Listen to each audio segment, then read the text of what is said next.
आपको ये चिंता नहीं करनी है कि हम लोग पहले भाजपा में थे कि कांग्रेस में थे, उसका कोई महत्व नहीं है। आप बिहार के बेटा हैं, बिहार के लड़के हैं और आपके लिए जन स्वराज का दरवाजा हमेशा 12 बजे रात में भी खुला हुआ है, कोई दिक्कत वाली बात है नहीं। हमारे लिए, हमने जो प्रेस में कहा, हमारे लिए मनीष जी ये यूट्यूबर नहीं है, हमारे लिए मनीष कश्यप भाजपा के पुराने नेता नहीं है। हमारे लिए बिहार के वो लड़के हैं जिसने अपनी क्षमता से, अपने बुद्धि से, अपने पराक्रम, अपने प्रयास से, माँ बाप से नहीं, माँ बाप का तो खाली आशीर्वाद ही है, लेकिन इसी बिहार की गली सड़ी व्यवस्था से निकलकर न सिर्फ अपनी पहचान बनाई, पूरे बिहार में, बिहार के बाहर भी अपना डंका बजवाया। तो सबसे ज्यादा मैं उन लोगों का सम्मान करता हूं जो अपने दम पर अपनी जिंदगी जिन्होंने खड़ा करी है। मनीष कश्यप को भाजपा ने नहीं बनाया है, मनीष कश्यप अपने दम पर बने हैं, उसके बाद भाजपा वालों ने इनको अपना जगह दिया। प्रशांत किशोर को किसी नेता ने नहीं बनाया है। हम लोग अपने माँ बाप के आशीर्वाद से, गुरुओं के सिखाए हुए रास्ते पर चलकर अपने दम पर अपना पहचान बना लिए, सबका मदद किए हैं। हम लोग, कोई नहीं कह सकता कि हम प्रशांत किशोर को बढ़ा के आगे कर दिए। तो ऐसे मनीष कश्यप और प्रशांत किशोर दो लोग नहीं हैं, हजारों ऐसे बिहार के लोग हैं, लड़के हैं जो अपनी प्रतिभा से, अपनी मेहनत से, अपनी क्षमता से लड़कर आगे जगह बनाया है उन्होंने। और जन स्वराज वही व्यवस्था है, प्लेटफॉर्म है।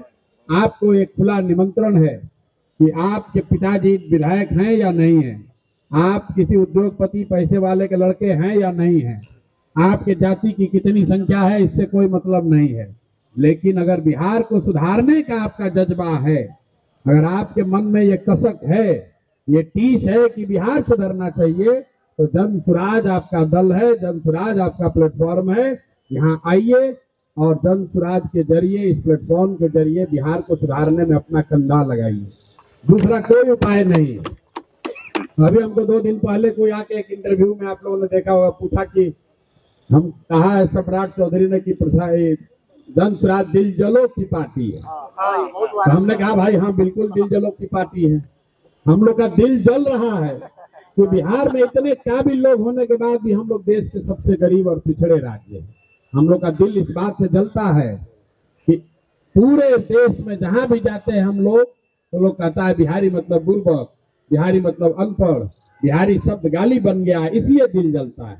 दिल इसलिए जलता है कि एक से एक विद्वान लोगों की इस जमीन पर, ज्ञान की भूमि बिहार को ऐसा स्थिति बना दिया है कि शर्ट के ऊपर गंजी पहनता है, कहता है यही जमीन का नेता है, यही यहाँ के जमीन का नेता का पहचान बना दिया। कहता है पत्रकार लोग जो दिल्ली में बैठ के मजाक उड़ाता है बिहार का, यहाँ पर आके उसी नेता को कहता है ग्रास रूट के नेता है, जिसको भाषा का ज्ञान न हो, जिसको विषय का, व्याकरण का, शब्दों का ज्ञान न हो, उसी को हम लोग बिहार में कहता है कि ये जमीनी नेता है। और आप लोग को एक आग्रह और करेंगे, 2 बात जरूर जीवन में रखिए। जब भी आपको कोई कहे कि बिहार में सब जातीय पर होता है, मेरे भाई आपको ये लगता है भैया कुछ होगा जाते पर होगा, ये भ्रम मत पालिए। हमने पूरे देश में काम करके देखा है, जाति समाज की एक बड़ी सच्चाई है, बिहार में भी उसका महत्व है। जो भी समाज का विषय है वो राजनीति में रहेगा ही रहेगा। अगर समाज में जाति है तो राजनीति में भी जाति होगा, समाज में हिंदू मुसलमान है तो राजनीति में भी हिंदू मुसलमान होगा, समाज में भ्रष्टाचार है तो राजनीति में भी भ्रष्टाचार होगा। लेकिन जाति एक फैक्टर है, जाति एकमात्र फैक्टर नहीं है। अगर आपको ये बात ठीक न लगे, इस पर भरोसा न हो, तो यहाँ जितने लोग बैठे हुए हैं सब लोग जरा सोच के बताइए कि भाई आपने मोदी जी को वोट दिया, तो आप में से कितने लोग हैं जो मोदी जी के जाति के हैं। हम रोज यही सवाल पूछ रहे हैं कि अगर बिहार में हर व्यक्ति जाति पर ही वोट दे रहा है तो मोदी जी को बिहार में वोट दिया कौन? मोदी जी के जाति का तो बिहार में कोई है ही नहीं। अरे भाई, ये लोगों ने बिहार के प्रति पूर्वाग्रह बना लिया है कि बिहार काहे पिछड़ा है, वहां तो सब जातीय पर होता है। भाई बिहार का लड़का काहे अनपढ़ है, वहां तो सब जातीय पर होता है। इस चीज को आप दिमाग से निकालिए। जितनी जाति की महत्ता बिहार में है, इतनी ही गुजरात में भी है। आज से 25 साल पहले गुजरात में एक थियरी चलता था, खाम थियरी, KHAM, वो कांग्रेस का समीकरण था। जैसे MY यहाँ आप सुनते हैं, ऐसे ही गुजरात में था KHAM, क्षत्रिय, हरिजन, आदिवासी और मुस्लिम। ये खाम तहरी को तोड़ने के लिए भाजपा ने वहां पटेलों की गोलबंदी की। तो भैया गुजरात में कोई कहता है कि जाति बहुत है? गुजरात में तो कोई नहीं कहता है।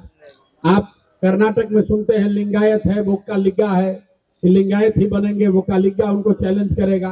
कभी आपने कर्नाटक में सुना कि भाई लिंगायत वोक्कालिगा का बहुत प्रभाव, इसलिए कर्नाटक का विकास नहीं होगा?